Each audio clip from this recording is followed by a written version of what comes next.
पछिल्लो राजनीतिक घटनाक्रम हेर्दाखेरि बङ्गलादेशमा जुन प्रधानमन्त्री शेख हसिनाको जुन राजीनामा दिएर उहाँले चाहिँ भारत चाहिँ प्रस्थान गरिसक्नु भएको छ, भारतमा शरण लिइसक्नु भएको छ र त्यो घटनालाई हेर्दाखेरि नेपाली राजनीतिमा पनि निकै तरङ्ग आइरहेको छ। कसरी हेर्नु भएको छ सर यसलाई? अब तपाईहरु राष्ट्रको चौथो अङ्गलाई धन्यवाद, नमस्कार। महत्त्वपूर्ण प्रश्न गर्नुभयो। खास गरिकन हाम्रो अध्ययनले र नेपाली सम्पूर्ण विद्वतहरूलाई यो जानकार छ कि अब शेख हसिना वजेद चाहिँ एउटा विरासत बोकेको परिवारको एउटा छोरी हुनुहुन्छ। उहाँ चाहिँ जसरी बङ्गलादेश पाकिस्तानबाट चाहिँ सन् 1971 पछि जुन घटनाक्रमहरू भए, उहाँहरूले एउटा विरासत बोकेको परिवार र त्यो बङ्गलादेशलाई महान बनाउनलाई पाकिस्तानबाट टुक्र्याउँदादेखिको विरासत बोकेको र उहाँले निरन्तर 14-15 वर्षदेखि चाहिँ बङ्गलादेशमा जुन ढङ्गले चाहिँ उहाँले शासन चलाइरहनु भएको थियो, त्यो चाहिँ एक ढङ्गले एकदम महत्त्वपूर्ण यो दक्षिण एसियाको यो चाहिँ हिन्द प्रशान्त महासागरीय क्षेत्रमा एउटा मध्यस्थताको जस्तो देखिन्थ्यो। त्यो कसरी पुष्टि गरौँ भन्नुहुन्छ भने जस्तो त्यहाँ अत्यन्त महत्त्वपूर्ण पूर्वाधार विकासहरू, ठुला ठुला ब्रिजहरू, त्यो इन्फ्रास्ट्रक्चरको कुराहरू चाहिँ उहाँले समन्वय गरेर भारतप्रस्त देखिएको भारतीय गभर्नमेन्ट चलाएको जस्तो लाग्ने, तर चिनियाहरूसँग पनि घनीभूत छलफल गरेर आर्थिक रूपमा चाहिँ चिनियातिर गएर उहाँले सरकार चलाइरहनु भएको थियो। हजुर, त्यसमा अब हिन्द प्रशान्त महासागरीय क्षेत्रमा जसरी अमेरिकनहरूको दबदबा अगाडि आउन लाग्यो, जुन ढङ्गले अमेरिकनहरूले चाहिँ एक ढङ्गले यो साउथ एसियन क्लस्टरबाट जुन अब घेराबन्दी गर्दै विश्वमा आफ्नो दबदबालाई कायम राख्नको लागि जे जति प्रयत्न भए, जहाँसम्म अलि अगाडि आएको खबर अनुसार उहाँको पहिलो कुरा त शेख हसिना वजेदको चुनावमा 40% भन्दा भोट खसेको थिएन र त्यहाँ लगभग 15वटा दलले चाहिँ नि विरोध गर्नुभएको थियो, बहिष्कार गर्नुभएको थियो र त्यसमा विपक्षी दलको पनि नेतृत्वहरू र 10,000 सम्भवतः लाखौँमै होला त्यहाँ चाहिँ नि मान्छे जेल जीवन निर्वासनमा भोगिरहेको र प्रतिपक्षी दलको नेत्री पनि जेलमै रहेको अवस्थामा यो घटना घट्यो। त्यसमा अमेरिकनहरूले पनि एउटा एउटा चाहिँ नि स्पोर्ट, एउटा सैनिक अखडा जस्तो मागेको, त्यसले हामीले बाहिरी शक्तिको चलखेल मान्न सकिन्छ त? बाहिरी शक्तिको चलखेल यकिन हुन सकेको छैन अहिले, हुन त हो नै।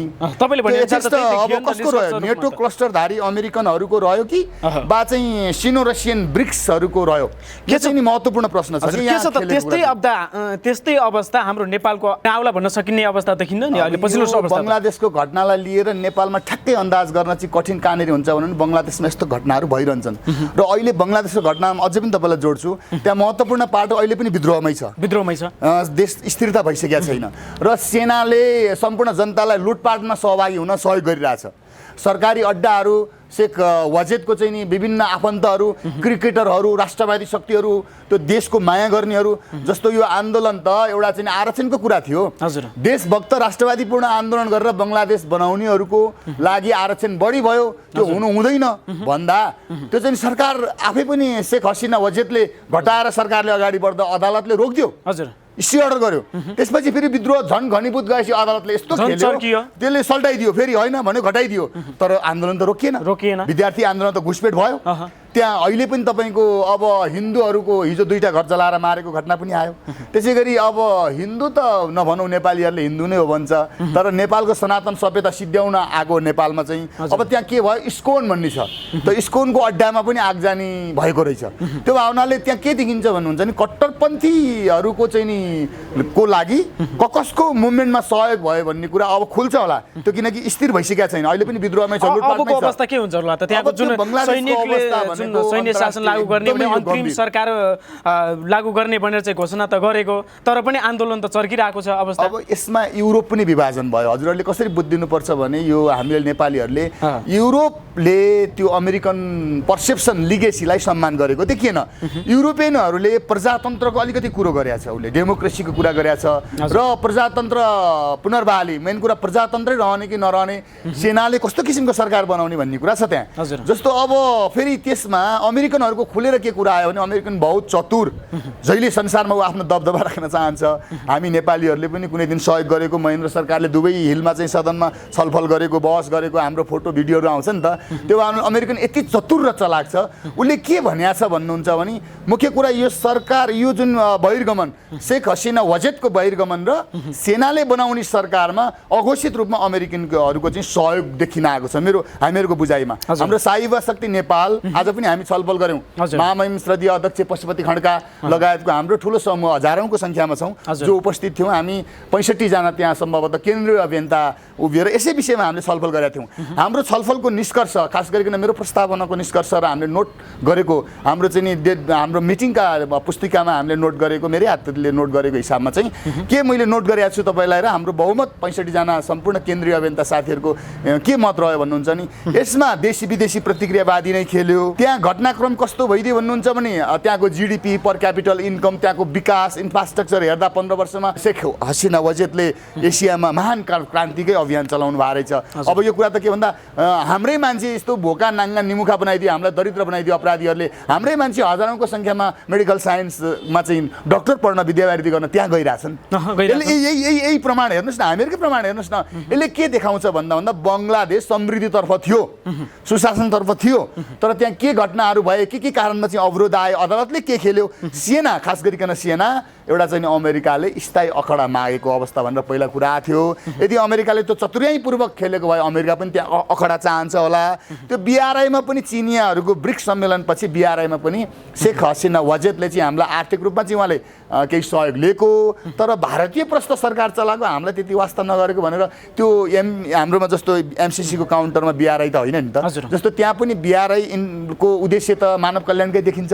उहाँहरूले चाहिँ नि वान बेल्ट वान रोड इनिसिएटिभमा चाहिँ तपाईँको विश्वमा रोड मार्फत, हवाई मार्ग मार्फत, जलमार्ग मार्फत जोडिने कुराहरू छ नि त। त्यसमा उहाँले अलिकति अवरोध गरेको हो कि भन्ने चिनियाहरूको पनि असन्तुष्टि, ब्रिक्सहरूको असन्तुष्टि हामीले बुझेका छौँ। हाम्रो साई युवा शक्ति नेपालको यो ठहर छ। यस कारणले हाम्रो बुझाइ के हो भन्नु त्यो अखडा चाहिँ कतै भूराजनीतिक अखडा बनेर सैन्य रणनीतिक रूपमा गएर अमेरिकनहरूको हवाई अड्डा बन्ने त होइन। कतै अब पाकिस्तान पनि जस्तो इमरान खानको अपदस्थ पनि अमेरिकनहरूले हामीले गरे हौँ भन्ने कुरा कहीँ उहाँहरूको रिपोर्टमा आएको छ। जस्तो इमरान खानलाई अपदस्थ गरेर पनि समग्र पाकिस्तान त अमेरिकनहरूको समर्थनमा छैन। चिनियाहरूको एमसिसीको जुन कुराहरू छ उहाँहरूले कार्यान्वयन नगरिकन बिआरआईका ठुला प्रोजेक्टहरू चाहिँ पाकिस्तानीहरूले कार्यान्वयन गर्नुभएको छ। त्यो भावनाले कुन चाहिँ मित्र राष्ट्रले त्यो छलाङ मार्छ र कसले सहयोग लिन्छ भन्ने कुरा अहिले हामी यकिन गर्न सक्दैनौँ। कारण तपाईँलाई अझ पनि प्रश्नाउँछु, त्यहाँ अमेरिकन ऊ आफ्नो क्लस्टर चाहन्छ, एउटा चाहिँ अड्डा चाहन्छ, हवाई अड्डा। अब चिनियाहरू बिआरआई मानव कल्याणको लागि जोडिएर संसारमा विकास गर्न चाहन्छु भनेर अगाडि बढेको छ। त्यो भावनाले हजुरले कमसे कम 72 घन्टा कुर्नुपर्ने हुन्छ। 3 दिन 3 रात चाहिँ हजुरले कुर्नुपर्ने हुन्छ। त्यो हामी विस्तृत अध्ययन गर्छौँ। हाम्रो बुझाइ चाहिँ, हाम्रो ठहर चाहिँ बङ्गलादेशले जस्तो अब श्रीलङ्काबाट सुरु भएको रिहाबिलिटेसन क्रान्ति बङ्गलादेशमा आइपुग्दा नेपाली जाति र नेपाली भाषी त 1 करोड 50 लाख भन्दा देश छोडिसके बढीले। श्रम र रोजगारको नाममा र शिक्षा र विद्याको नाममा लखटिसक्यो। मैले तपाईँहरूलाई निरन्तर दोहोऱ्याउँ, नेपालले अझै पनि लखट्ने क्रम जारी छ। एयरपोर्टमा जानु हो भनेदेखि हजारौँको सङ्ख्यामा हाम्रो साथीहरू चाहिँ रोजगारीको नाममा निर्वासनमा गइरहेछन्। त्यो भावनाले तात्विक रूपमा नेपाली जाति र नेपाली भाषी नेपालभित्र छन् कि छैनन् भन्ने कुरा प्रधान कुरा रहन्छ। जे जति छौँ आमन्त्रित लगायतका यी चाहिँ जुन अङ्गीकृत लगायतका जुन अहिले यो नागरिकता विधेयकले पारित भएर आएका, यो हिसाबमा हेर्दाखेरि यहाँ पनि भ्रष्टाचारको मुद्दा, खास गरिकन भ्रष्टाचारको मुद्दालाई प्रधान लिएर अहम लिएर यो केस चाहिँ बङ्गलादेश र श्रीलङ्काको केसले समग्र एसियन क्लस्टरबाट अब नेपाललाई छुने चाहिँ देखिन्छ।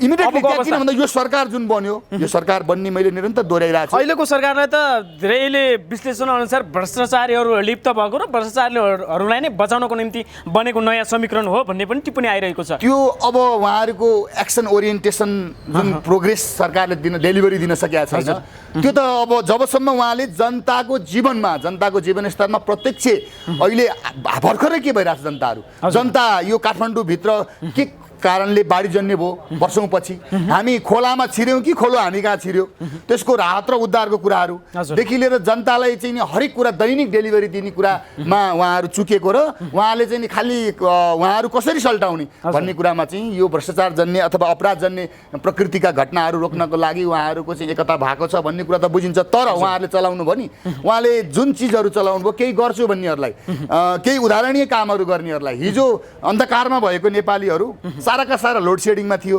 साराका सारा तपाईँको अहिले काठमाडौँमा हेर्नुहोस् न, बर्खा लाग्यो कि नाक तनेर हिँड्नु पर्थ्यो हामीले।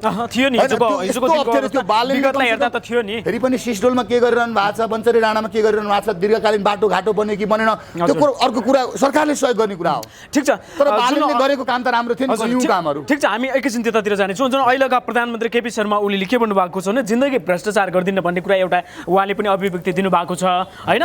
तर उहाँले के भन्नुभयो भने भ्रष्टाचार गर्नेहरूको अनुहारै हेर्न चाहन्न चारजना भन्नुहुन्छ तर मन्त्रीमण्डलमा सबै भ्रष्टाचारमा मुच्छेकाहरू गएका छन् होइन उहाँले अँगाल्दाखेरि चाहिँ आँखा नहेरे अनुहार नहेरे अँगाल्नु हुनु रहेछ है अब सम्माननीय प्रधानमन्त्रीज्यूलाई पहिलो कुरा त यो वैश्विक भूराजनीतिले उहाँ प्रधानमन्त्री बन्नु हो हजुर यति कुरा नेपाली जनताले बुझिदिनु पर्यो हजुर। यो विश्व भूराजनीतिको टक्रावकै कारणले यो प्रधानमन्त्री पुष्पकमल दाहालको सरकार डिजर्भ भयो हजुर। तपाईँलाई त्यहाँ जोडौँ जस्तो उहाँहरू चिनिया उपविदेश मन्त्री र चिनिया सचिव लिएर एउटा चाहिँ एमसिसी जसरी अगाडि बढाउनु भएको छ उहाँहरूले संसदबाट त्यो पनि चाहिएन हामीलाई एमओयू गरौँ हामी आर्थिक उन्नतिको लागि र नेपाली जातिको भाग्य र भविष्यको लागि हामी सहयोग गर्छौँ भनेर उहाँहरू चाहिँ बिआरआईको चाहिँ एक ढङ्गले छलफलमा हुनुहुन्थ्यो उहाँहरू एमओयू गर्दै हुनुहुन्थ्यो बिआरआईको एमओयू भएको छैन संसदमा तुरुन्तै छलफल भइसकेको थियो माननीयज्यूहरूको त्यो भावनाले चिनिया पक्षधरलाई पनि कन्भिन्स गरेर केही रकम ल्याएर देशमा चाहिँ ऋण मात्रै होइन एक्जिट बैङ्कहरूका ग्रान्ड सफ्ट लोनहरू पछि गएर चाहिँ ग्रान्डमै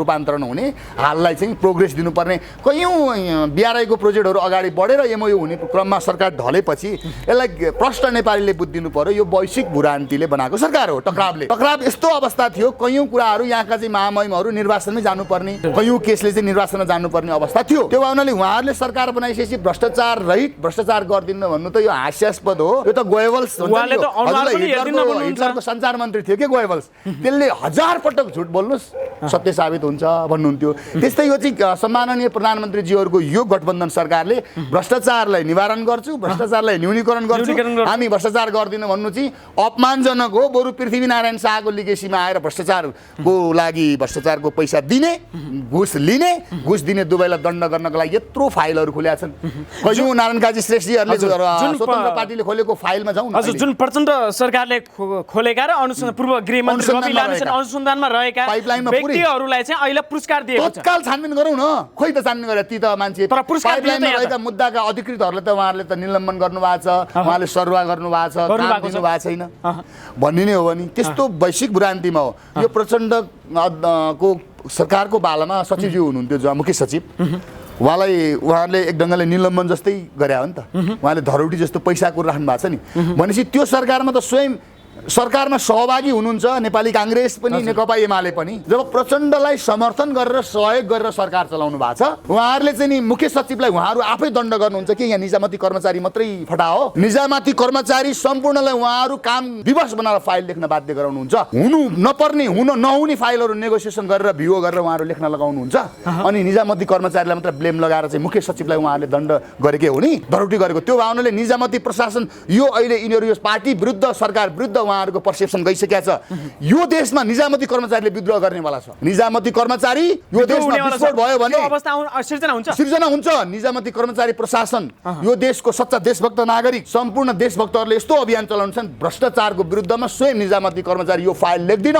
खबरदार यो अपराधी दुष्ट फलानु मान्छेले मन्त्री परिषदमा आएर हामीलाई यस्तो काम गरे भनेर अब निजामती कर्मचारी विस्फोट हुन बाँकी छ यो स्थिति तपाईँलाई भन्छु मुख्य सचिव जब सरकार सरकारले लगाएको काम मुख्य सचिवले गर्ने हो लेख्ने हो मलाई चाहिँ तपाईँको धरौटीमा उहाँहरूले त्यो भावनाले यो भयावह स्थिति नै हो अब यहाँ क्रान्ति हुँदा भ्रष्टाचार विरुद्धको क्रान्ति हुन्छ र हेर्नुहोस् त हिजोका दिनमा प्रचण्ड सरकार हुँदाखेरि जुन सहकारी ठगलाई छानबिन गर सहकारी ठगलाई कारबाही गर जीवी राई खोइ जीवी राई ले भन्ने हिजोका दिनमा चाहिँ संसदमा उफ्रिने 3 महिनासम्म संसद अवरोध गर्नेहरू आज कुन दुलम पस्याउनु कता गए तिनीहरू आज त सूचना लेख्न थाल्ने अवस्था सिर्जना भइसकेको छ खै तिनीहरू कता गए भनेर अब राई माइलोले गाउँ छोड्यो भने जस्तो उहाँहरूले यदि रविलाई त्यस्तो आरोप लाउँछ स्वतन्त्र पार्टीलाई भने अहिले त स्वतन्त्र पार्टीले भन्दा त उहाँहरूले बढी छानबिन गर्ने किन राख्नु भएन त अब ल्याए हुन्न अहिलेको महामहिम उपप्रधान के अरे गृहमन्त्री रमेश लेखक उहाँले गरे हुन्छ नि त तत्काल ल्याए हुन्छ नि त त्यो भनेको स्वतन्त्र पार्टी मात्रै होइन विपक्षमा हुँदाखेरि त खुब टिप्पणी पनि गर्नु भएको पार्टी मात्रै होइन हजुर यसमा सबै पार्टीले जीवी राई जस्ता मान्छे उत्पादन गरेका छन् यो नीतिगत भ्रष्टाचार हो यो सहकारी जन्य काममा ठग्नलाई पहिलो कुरा त उहाँहरूले नियमन गरेर नियम कानुनै बनाएर स्थानीय तहमा लग्नु भएको छ उहाँहरूले हजुर पहिलो कुरा नियम कानुनले नै उहाँहरूले चाहिँ अपराध जन्य काम गर्न छुट दिनु भएको छ कयौँ मान्छे तपाईँको चाहिँ नि झुन्डेर मर्या छन् आत्महत्या गरेका छन् मेरै दोलखा जिल्लामा एकदम राम्रो योग्य तपाईँको चाहिँ यो स्वास्थ्य फिल्डमा काम गरेको एउटा साथी चाहिँ नि हाम्रो दाई हुनुहुन्छ मभन्दा मेरो दाईको साथी उहाँ झुन्डेर मर्नुभयो कपिल मणि नेउपाने कपिलजी त्यो भावनाले कस्तो हुन्छ भने यो एमाले काङ्ग्रेस माओवादी सबै मान्छे मिलेर नीतिगत रूपमा भ्रष्टाचार गरे हो यो सहकारी काण्ड चाहिँ पहिलो कुरो सहकारी हेर्नुहोस् यसलाई चाहिँ ठुलै चाहिँ नि आयोग बनाएरै यसले चाहिँ जनस्तरको आयोग बनाउनुपर्छ अहिले संसदीय छानबिन समितिले रवि लामिछाने सहित 26 जनालाई फेरि सोधपुछ गर्ने अनुसन्धान गर्ने भनेको जुन भनिरहेछ अहिले पहिलो कुरा रवि लामिछानेमाथि छानबिन स्वतन्त्र पार्टीको रवि लामिछाने वैश्विक भूराजनीतिमा मैले देखेको यो अहिलेका यी राजनीति गर्ने मान्छे भन्दा धेरै चतुर लागिरहेछ मलाई यी सबै ब्राह्मणै हुन् कोइराला खनाल दाहाल शर्मा ओली भट्टराई पौडेल यी ब्राह्मण वर्गबाट आएका कलो ब्राह्मण राक्षस यी राक्षस वर्गकै ब्राह्मण हुन् तपाईँ राक्षस वर्गकै ब्राह्मण मान्नुहुन्छ कलो ब्राह्मण राक्षस यिनीहरू सनातनी पनि होइनन् यिनीहरूको धर्म पनि छैन जात पनि छैन जब यिनकै भविष्य छैन यिनका समग्र सन्तान सन्तति छोराछोरी सबै विदेशमा छन् यहुदीका गाई खानेका देशमा टोयलेट शौचालय सफा गर्छन् यिनका उम्मेदवारहरू चाहिँ नि अस्ट्रेलियामा भाँडा माझेर आएको भनेर चुनाव जितेर आउँछन् नामै नलिउँ निर्वाचन क्षेत्र भनिदियो नि इलाममा उपनिर्वाचनमा उहाँले भन्नुभएको छ मुख खोलेर म अस्ट्रेलियामा भाँडा माझ्थेँ यस्तो भाष्य खडा गरेछ यी अपराधी काङ्ग्रेस एमाले दुष्टहरूले यो देशका नागरिकलाई अस्ट्रेलिया अमेरिकामा भाँडा मान्न विवश यहुदी गाई खाने मुसलमानका देशहरूमा टोयलेट शौचालय छोड्न विवश 55 डिग्री 54 डिग्री 38 डिग्रीमा बाहिर आउटडोरमा चाहिँ तपाईँको रोडमा काम गर्न विवश बनाएका छन् नि यो ठुलो अपराध हो आउनाले जस्तो यिनको अपराधले गर्दा माओवादी जन्मियो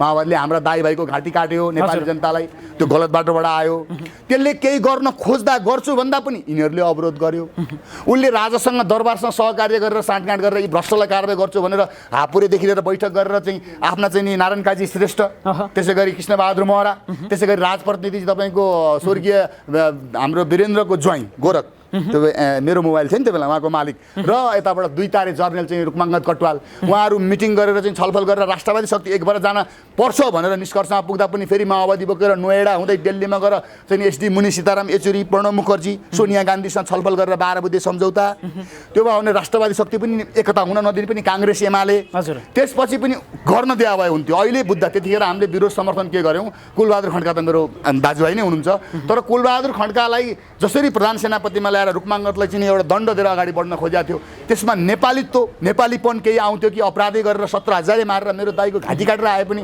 त्यो पनि अभ्यास गर्न नदिने यथास्थितिमै कायम गराउने त्यो ढङ्गले फेरि राष्ट्रिय स्वतन्त्र पार्टी यी काङ्ग्रेस एमाले माओवादीले नगरेपछि जन्मिया हो नि त यिनले डेलिभरी नदिएर होइन त जनताले विद्रोह गरे होइन चिन्दै नचिनेको मान्छे को हो सविता गौतम को यस कारणले त्यो विद्रोहमा रवि आइसकेपछि रविलाई नियोजित रूपमा सिद्ध्याउन खोजेको हो रवि नाम गरेको मान्छे स्वतन्त्र पार्टीको अध्यक्ष नै को खाता हो भनेर तपाईँले कसरी प्रमाणित गर्नुहुन्छ रवि लामिछानेको खातामा मैले 2 करोड हालिदिएँ 2 करोड हालिदिएँ मैले उस्तो खातामा गयो रविको खातामा अब रविलाई थाहा भयो भएन त्यो अरू कुरा त्यो खातामा गएको पात्र चाहिँ माननीय रवि हो कि होइन त त्यो कुरा संसदीय समितिमा छानबिन होस् त रविजीले नै भनेको घटनाहरू हामीलाई थाहा छ पहिला तर नियोजित रूपमा शक्ति केन्द्रहरू प्रयोग गरेर सरकार नै प्रयोग गरेर रविलाई एकल रूपमा वैश्विक भूराजनीतिमा यसले चाहिँ प्रचण्डको सरकारलाई साथ दियो अथवा चाहिँ यहाँ एमसिसीको काउन्टरमा बिआरआई ल्याउने सरकारसँग चाहिँ ऊ समर्थनमा रह्यो अब हामीले जन्माएको भयो नि यसलाई स्याक गर्नुपर्छ भनेर लागेका हुन् भने पनि रविले सोच्या हुनुपर्छ जुन योभन्दा पहिला चाहिँ जुन प्रचण्ड र केपीको सरकार मिलेर चाहिँ पूर्व गृहमन्त्री रवि लामिछाने हुनुहुन्थ्यो जुन भ्रष्टाचारका फाइलहरू खोल्ने काम भइरहेको थियो त्यसैमा चाहिँ बिचमा बेचेन जाललाई पक्राउ गर्दा सरकार नै ढल्यो भन्ने पनि भाष्य रह्यो जुन प्रचण्ड सरकारलाई कसरी हेर्नु भएको थियो जुन काम भइरहेको थियो नि त्यसलाई त्यो अब यो देशको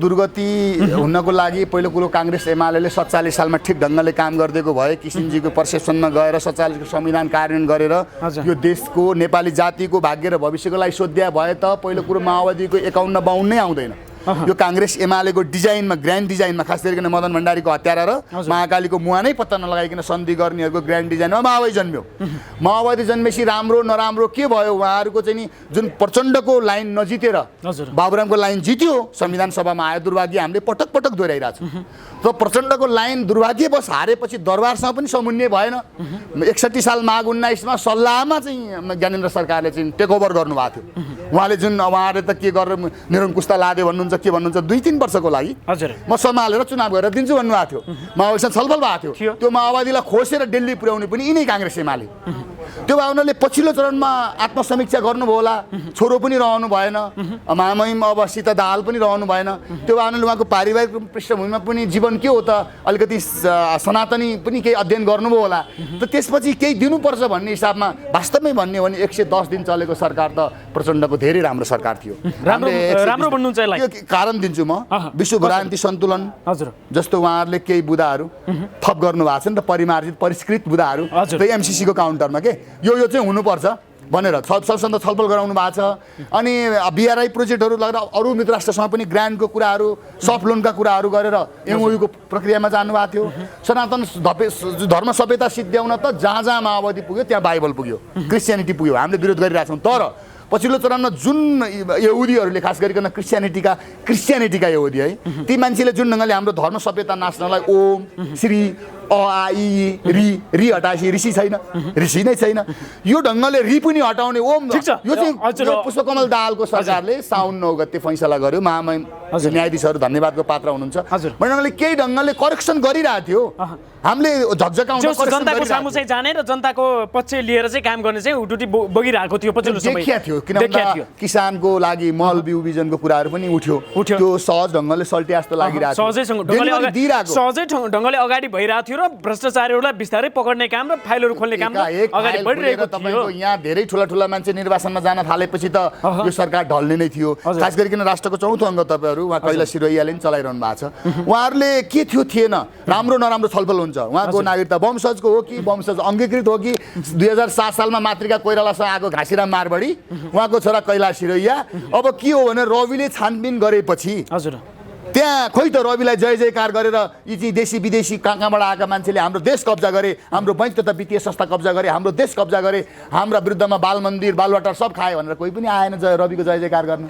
हामी त माइती घरमा गयौँ, 100, 150, 200, 500 भने मतलब त्यहाँनेरि कैलाश सिरोहिया जसरी हेलिकप्टर चढेर आउनुभयो, मुद्दा त जारी छ। अहिले त कैलाश सिरोहिया चाहिँ नेपमा जुन प्रहरीलाई जानकारी नदिएर र नयाँ पासपोर्ट बनाएर विदेश जानुभयो भन्ने पनि हल्ला चलिरहेको छ। तपाईँले के बुझ्नु भएको छ? त्यो अहिले छानबिनकै चरणमा रहेको छ उहाँको। होइन, प्रहरीलाई जानकारी दिनु पर्दैन? छानबिन भएको व्यक्ति चाहिँ 81 उडेर जान मिल्छ? यो त वैश्विक भूरान्तिको टक्राव हो। यसलाई चाहिँ किन भन्दा अब सानो सानो मान्छे पनि वैदेशिक विश्व भूरान्तिमा जोडिन्छ। अहिले मैले हजुरलाई भनिहालेँ, यहाँ पनि त्यो हावा छ। अब यहाँ त्यो हावा कस्तो अवस्था हुन्छ भने अब प्रचण्ड कमरेड धेरै अब काङ्ग्रेस एमाले सोचेर गर्छ भने उहाँको 2/3 नजिक छ, संविधान संशोधन गर्दै भइहाल्यो। यहाँ समस्या संहितामा छ, सङ्घको खर्च छ नि हजुर 55 अरबभन्दा बढी, सङ्घमा समस्या छ। ती छोटा प्रधानमन्त्रीहरू, ती छोटे राजाहरू, ठाउँ ठाउँका राजाले जुन डेलिभरी दिइरहेछ त्यो चाहिँ पुँजीगत खर्च 0, साधारण खर्च हेर्नुहोस् 98%।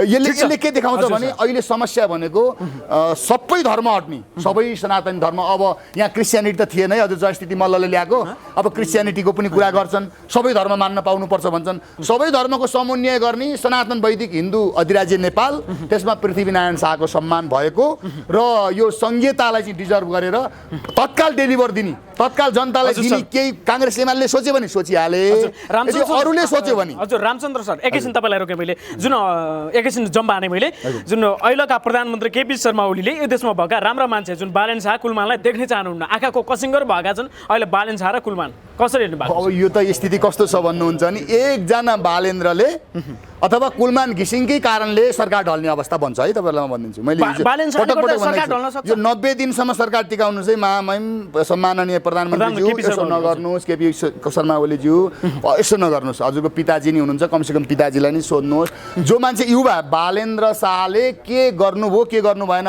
अहिले तत्काल फिल्डमा जाउँ, कमसेकम विद्यालयमा चरम सुधार ल्याउन खोज्नु भएको छ। शुक्रबार केही प्रोजेक्टहरू दिइरहेछ विद्यार्थीलाई, अनि विद्यालयमा यी जुन तपाईँको यो थियो नि तपाईँको ठगी, यो एकदमै यो सटरहरू लगाउने एउटा लाइब्रेरी छैन। कोही अब म मेरो छोरा सरकारी स्कुलमा पढाइरहेको छु, म गएँ भने गेट नउभिनु पर्यो, त्यहाँ बस्ने ठाउँ पनि छैन। उनले जुन ढङ्गले गर्न खोजेको थियो। तपाईँले भन्नुभयो एउटा बालेनले गर्दा चाहिँ सरकार ढल्न सक्छ भन्नुभयो, यो कसरी, यो आधार के छ? बालेन्द्र सरकारलाई पहिलो कुरा स्थानीय सरकार कार्यकारी नै हुनुहुन् पनि, उनलाई 4,000 करोड चाहिन्छन्, उनको लगभग 40 अर्ब जति पैसा छ, 40-41 अरब। 40-41 अरब पैसामा पुँजीगत खर्च निकाल्न सरकारले सहयोग पो गर्नु पर्थ्यो। सरकारले सहयोग गर्नु पर्थ्यो। पुरै पार्टी हेडक्वार्टर सम्माननीय प्रधानमन्त्रीज्यू नै संसद भवनतिर पत्रकारहरूले क्वेसन गर्यो भने बालेन्द्रै सोध्नुहोस्। बालेन हो। त्यो किसिमको त त्यो अब अलि त कति निकृष्ट आयो। मैले गाली गरे होइन, त्यस्तो होइन। यो केटा जसले गर्न खोजिरहेछ, गर्न दिनु भएन भने विस्फोट हुन्छ। किन कुलमान घिसिङले लोड सेडिङको लागि त योगदान गरेकै हो। ल पैसाको कुरा गर्नुहुन्छ, यी 47 सालदेखि आजीवन जयन्तु संस्कृतम 1997 2007 सालदेखि मनमोहन अधिकारीले बनाएको पार्टी, त्यहाँ चाहिँ पानी ट्याङ्कीमा पैसा हाल्ने पार्टी, यिनको छानबिन गरौँ न। यी काङ्ग्रेस एमालेको छानबिन गरौँ, अनि माओवादीको छानबिन गरौँ, अनि पछि आउँला कुलमान घिसिङहरूमा फिनान्सियल फ्रिडम या भयो होला। प्राधिकरणको कुरा आइहाल्यो। जुन विद्युत प्राधिकरण जुन 61 वटा उद्योगको लाइन काट्दाखेरि जुन 1,48,000 भन्दा बढी सर्वसाधारणको लाइन पनि काटिएको थियो। तर अहिलेका प्रधानमन्त्री केपी शर्मा ओलीले ती सर्वसाधारणको लाइन जोड्दै चाहिँ भन्न सक्नु भएन, तर ती 6वटा उद्योगलाई लाइन जोड्दै भनेर ठाडो आदेश दिनुभयो। यो चाहिँ यो कस्तो भने खुफियाहरूको, यो खुफिया तन्त्र भन्छ। कतिले भन्दैछन् केपी शर्मा ओलीलाई व्यापारीप्रति जुन पक्ष पोषण गरेको आरोप पनि लागिरहन्छ बेला बेला। कस्ता व्यापारी भन्नुहुन्छ बुझ्नुभयो? खुफिया कस्ता? त्यो हिन्दुस्तानी पनि होइनन्, हिन्दुस्तानी भारतवासी, तर भारत पनि छोडेका बर्मा भएका यी चाहिँ नि कस्तो भन्नुहुन्छ भने दुष्ट। भारतलाई माया गर्दैन, त्यही भाषा बोल्छ, तर हामीलाई कसरी माया गर्ला, त्यस्तो दुष्ट खुफिया भन्नुहुन्छ भने त्यो तपाईँको एउटा अत्यन्तै गुप्तचर नेपाल र नेपालीको विरुद्धमा प्रयोग भएका मान्छेहरूको चाहिँ नि पहिचान गरेर यो स्वतन्त्र पार्टी र प्रचण्डको पार्टीको सरकार चल्यो। उहाँहरूले साँच्चै नै दण्ड गरे हो। त्यो चाहिँ बक्यौता रकम छ 23 अर्बभन्दा बढी, त्यो 23 अरबभन्दा बढी भनेको छ। त्यो बक्यौता रकम असुली नगरिकन पहिलो कुरा त कसले सरकार चलाए? काङ्ग्रेसले चलाउँदा के गर्यो, एमाले चलाउँदा के गर्यो? उहाँहरूले सरकार चलाउँदै पछि विद्युत प्राधिकरणबाट बिलै नबुझाउने, ती खुफिया व्यापारीलाई बिल नबुझाउने। बक्यौता रकम तिर्नु पर्छ कि पर्दैन? सरकारलाई दिनुपर्ने कर दिनुपर्छ कि पर्दैन? नतिरिकन त जोड्नै हुँदैन थियो। अब त उहाँहरूले कानुनी धार खोज्छ, उहाँहरूले त्रुटि खोज्छ। हाम्रै कर्मचारीले बिल नबुझाएको होला, मेरो बिल खोइ भन्ला। भोलि त हेर्नुहोस्, आम सर्वसाधारणको जोडिन्न, आम नागरिक त मरिसक्यो, दरिद्र भइसक्यो, नेपालीहरूकै पनि त लाइन काटेको छ। तर हिजोका दिनमा 2 जना कर्मचारीको जुन बर्खास्त भइसकेका छन्, अबको टार्गेट भनेको कुलमानलाई भनिएको छ। अब त्यो कसरी हेर्नु भएको छ? त्यो चाहिँ उहाँहरूले जुन ढङ्गले अगाडि जानुभयो, यो नागरिकले चाहिँ नि भ्रष्टाचार जन्ने कसुर, नीतिगत भ्रष्टाचार जन्ने कसुरको विरुद्धमा नागरिक आन्दोलन उठ्छ, जबरजस्त उठ्छ। हाम्रो साई शक्ति नेपालको पनि त्यही नै भनाइ हो। अथवा शिवसेना भन्नुहोस्, अथवा 126 दल भन्नुहोस्, अथवा राप्रपा भन्नुहोस्, आन्दोलनको आँधीबेरी नीतिगत भ्रष्टाचार जन्ने कसुरको विरुद्धमै हुन्छ। तर यदि कुलमान घिसिङलाई छुने भनेर त्यहाँबाट निकाल्ने भने तामाङ राष्ट्रिय मोर्चा नेपालले देशभर आन्दोलन गर्ने घोषणा गरिसकेको छ। आज नै विज्ञप्ति जारी गरिसकेको छ। अब पहिलो कुरा, कुलमान घिसिङ यिनीहरूको नजरमा, यी काङ्ग्रेस एमालेको नजरमा योग्य क्याडर हो। किन भन्नुहुन्छ नि, यी मान्छे यी दरिद्रहरूले गरिदिए भए त कुलमान जन्मनै पर्दैन थियो। कुलमान जन्मेर लोड सेडिङको चाहिँ कार्यतालिका घट्दै घट्दै घट्दै हामी अहिले कमसेकम लोड सेडिङ मुक्त अवस्थामा छौँ। त यो यति बुझ्नु पर्यो, कुलमान घिसिङ अहिले कार्यकारी हुनुहुन्छ, त्यो विद्युत प्राधिकरणको लागि अपरिहार्य योग्य उम्मेदवार हो। उहाँलाई चलाएपछि विद्रोह त हुन्छ, अथवा तामाङ मुक्ति मोर्चाले मात्रै गर्ला भन्ने पर्दैन, आम नागरिकले गर्छ। आम नागरिकले विद्रोह पनि गर्छन्। तपाईँले भन्नु यता बालेन्द्र शाहलाई छुने भने पनि सरकार नै ढल्न सक्छ भन्नुभयो। बालेन्द्र र कुलमान घिसिङको उहाँहरूले साँच्चै नै जबरजस्त गरेर जानुभयो। ठिक छ, अन्तिममा छौँ कि अब नयाँ शक्तिहरू देखा परेका छन्, यिनीहरूको एकता भएर चाहिँ यी पुराना दलहरूलाई घोक्रे ठ्याक लाउने अवस्था आउला कि सिर्जना हुन्छ कि हुन्न? पहिलो कुरो, विश्व भूरान्तिले के भन्दैछ भन्नुहुन्छ भने एउटा अन्तर्राष्ट्रिय अखडा, एउटा सेल्टर बनाउने तर्फ यो सरकार गभर्मेन्ट गएको हो कि भन्ने देखिन्छ। त्यस्तो हो भने अन्तर्राष्ट्रिय भू अखडा बन्यो, भूराजनीतिक रूपमा संवेदनशीलता अथवा 21औं शताब्दीको तेस्रो विश्वयुद्धको तयारी नै अब यो ढङ्गले यहाँबाट नेपालबाट गर्न खोज्या हो भने त्यसलाई शान्ति स्थापना गर्न के गर्नुपर्छ भन्ने प्रयत्न चाहिँ सबैले यो भूखण्डमा प्रायोजितहरूले प्रयोगशाला बनाउँदा कसलाई क्षति हुन्छ, त्यो क्षति हुने पक्षले आफ्नो अभियान चलाउँछ। त्यो चलाउँदाखेरि सशक्त रूपमा राष्ट्रिय स्वतन्त्र पार्टी, यो कमरेड प्रचण्डको पार्टी अथवा हामी राजावादी पार्टी, यस्तो स्थिति बन्न सक्छ। सायद अबसम्म राजा आधिकारिक रूपमा पूर्वाञ्चलको भ्रमणमा हुनुहुन्छ, मेरो विचारमा साक्षात्कारमै हुनुहुन्छ उहाँ। अबका केही दिनमा यी घनीभूत रूपमा यो सरकारको विरुद्धमा यो सरकारले गर्ने हरेक दैनिक राष्ट्रघातका एजेन्डाहरूमा रहेर राजावादीहरू र यी संसदमा रहेका विपक्षी पार्टीहरूको पनि घनीभूत छलफल हुन सक्छ। र हाम्रो साई शक्ति नेपाल हुन सक्छ भन्नाले चाहिँ एकता पनि हुन सक्छ भोलिका दिनमा। त्यो मात्रै होइन, पूर्वाञ्चल नै हुन सक्ने सम्भावना देखेका छौँ हामीले। राजा के को लागि यो चाहिँ यो जुन ढङ्गले अन्तर्राष्ट्रिय यो भूराजनीतिक परिदृष्टिमा यो हाम्रो देशलाई प्रयोगशाला अखडा जस्तो चाहिँ नि अन्तर्राष्ट्रिय सेना नै झार्ने स्तरको छलफल भइरहेछ भन्ने बुझिन्छ। ठिक छ, सेना नै झार्ने अवस्था भइरहँदाखेरि के यी सत्तामा भएका यी जुन पुराना दलहरूलाई लखेट्ने काम नै होला पक्कै पनि होइन? पालो चाहिँ एकदम। कसको आउँछ ल भनिदिनुहोस्। पालो चाहिँ त्यो सुरुवाती बेलामा चाहिँ कोबाट चाहिँ हुन्छ? जसले पृथ्वीनारायण शाहको लिगेसीलाई बोक्छ, हाम्रो जितको लिगेसी।